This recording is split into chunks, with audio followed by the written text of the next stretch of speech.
తెలంగాణలో బండి భగీరథ్పై POCSO case మలుపులు తిరుగుతూ ఉన్నటువంటి సందర్భం కనిపిస్తూ ఉన్నది. ఆయన అందుబాటులో లేడని చెప్పి డీసీపీ చెప్తుంది. ఆ తర్వాత ఒక లేఖ ద్వారా ఈమెయిల్ ద్వారా లేఖ పంపి సమయం కోరినట్టుగా మనకు కనిపిస్తూ ఉన్నటువంటి సిచ్యువేషన్ ఉన్నది. ఒకసారి మాట్లాడదాము. అన్న కూడా జయసూర్య ఆయన గల్లంతో ఈ కేసు విషయంలో కొన్ని చరణాలు రాసి వినిపించడం జరిగింది. ఒకసారి మాట్లాడే ప్రయత్నం చేద్దాం. నమస్తేనే. నమస్తేనా.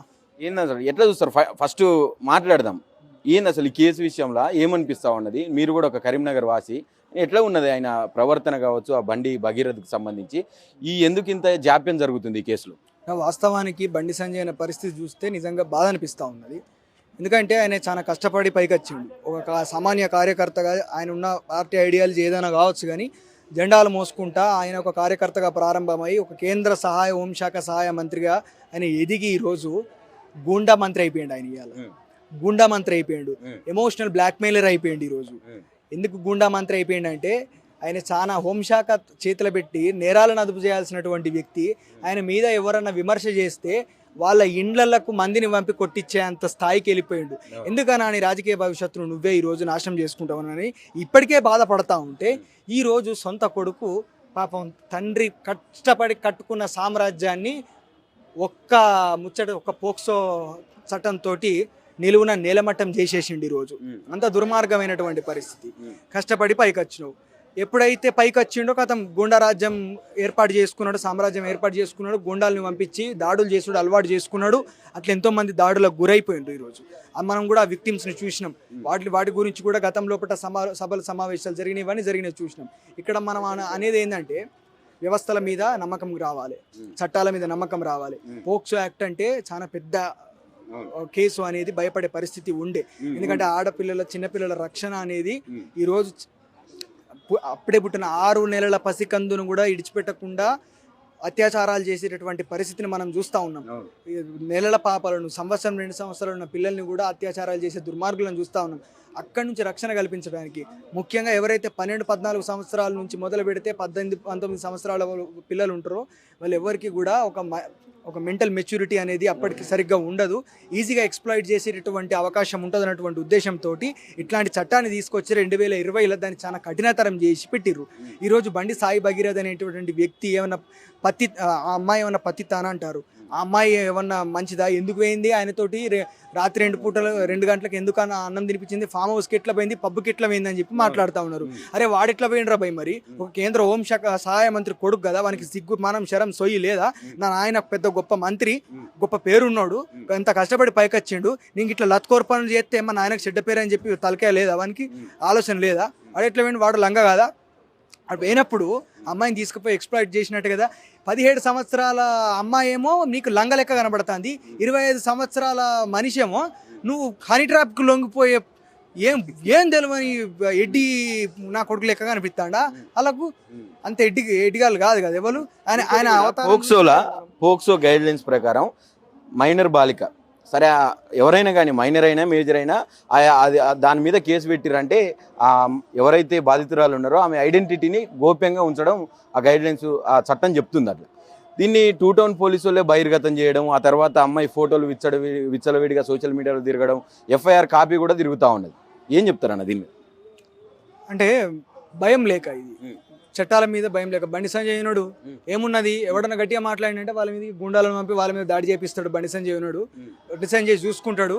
కాబట్టి మనం పెద్ద బాధపడాల్సినటువంటి అవసరం లేదు. పోక్సో కేసు అయితే అంతకంటే పెద్ద కేసు అయితే అని బలుపు వాళ్ళది. మరి ఇప్పుడు నిజమే కదా అయింది, నిజమే వాస్తవం అది 100%. పోక్సో కంటే బండి సంజయ్ గొప్పోడు, పోక్సో కేసు కంటే బండి సంజయ్ చాలా బలమైనడు.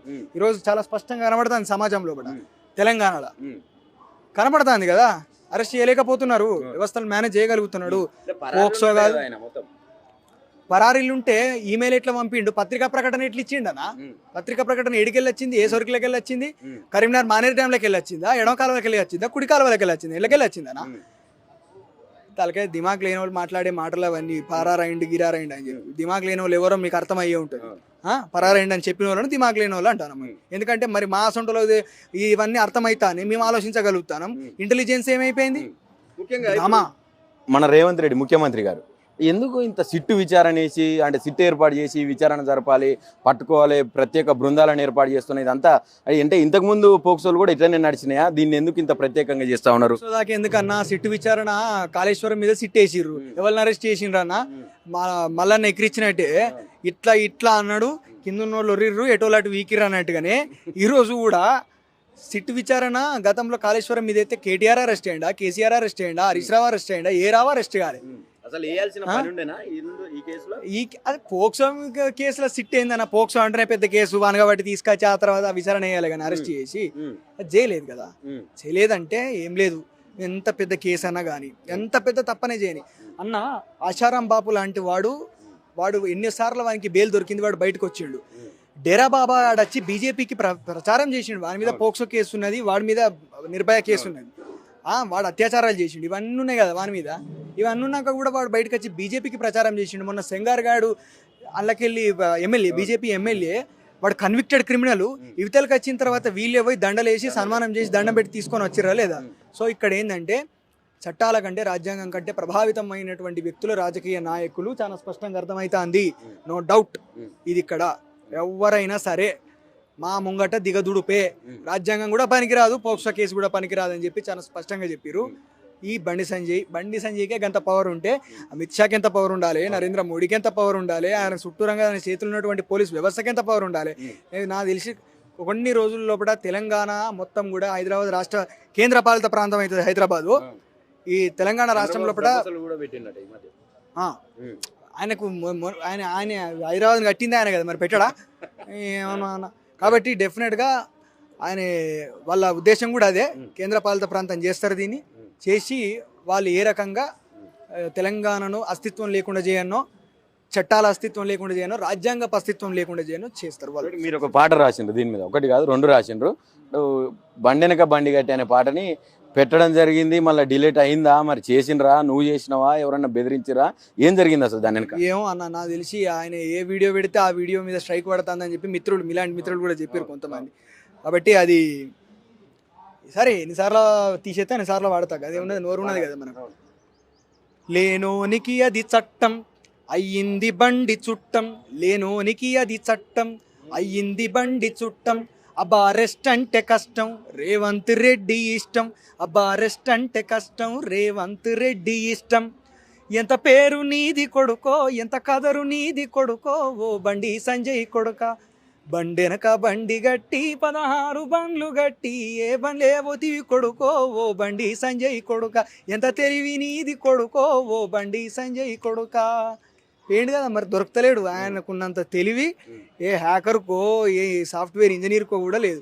హ్యాకర్లకు కూడా దొరకనటువంటి పోలీసు ఇంటెలిజెన్స్ చాలా గొప్పగా పనిచేస్తుంది కదా, అంతకంటే ఇంటెలిజెంట్ బండి భగీరథ్. ఆయనకు కేంద్ర హోంశాఖ లోపల ఇట్లాంటి ఇంటెలిజెన్స్ వ్యవస్థకి ఏదైనా ఉంటే శాఖ ఉంటే దానికి నాకు అప్ప చెప్తే బాగుంటుంది, అంత గొప్ప ఈరోజు అబ్స్కాండ్ అయ్యాడు. కాబట్టి ఇంకో పాట అది కూడా వాడన్నా. రగలవే తెలంగాణమా అడగవే పోరు కెరటమా, 60 ఏండ్ల ఆకలి పోరాటమే వ్యర్థమా, తగలబడిన వీరుల త్యాగాలన్నీ దగ్ధమా, రగలవే తెలంగాణమా అడగవే పోరు కెరటమా, అన్యాయం చేసేటోడే ధర్మం బోధించవట్టే, ఆ దేవుడి పేరును అడ్డుపెట్టి బతకవట్టే, మీదికి పార్టీల నడుమ పచ్చగడ్డి మండవట్టే, లాఠీలతో కాపుగాసి పరదసాటు దోస్తులయ్యే, వాళ్ళు ఒక్కటాయే, జనం ఎడ్డి గొర్రెలాయే, ధిక్కరించే గొంతులకై సంఖ్యలు ఎదురు చూసే, అడగవే తెలంగాణమా రగలవే పోరు కెరటమా, 60 ఏండ్ల ఆకలి పోరాటమే వ్యర్థమా, తగలబడిన వీరుల త్యాగాలన్నీ దగ్ధమా. ఖచ్చితంగా అడుగుతుంది తెలంగాణ సమాజం. డెఫినెట్గా ఆయనను బర్తరఫ్ చేయాలి, ఆయన బండి సంజయ్ కొడుకును డెఫినెట్గా అరెస్ట్ చేసి చట్ట ప్రకారం నడుచుకోవాలని చెప్పి మేము డిమాండ్ చేస్తాం. Thank you.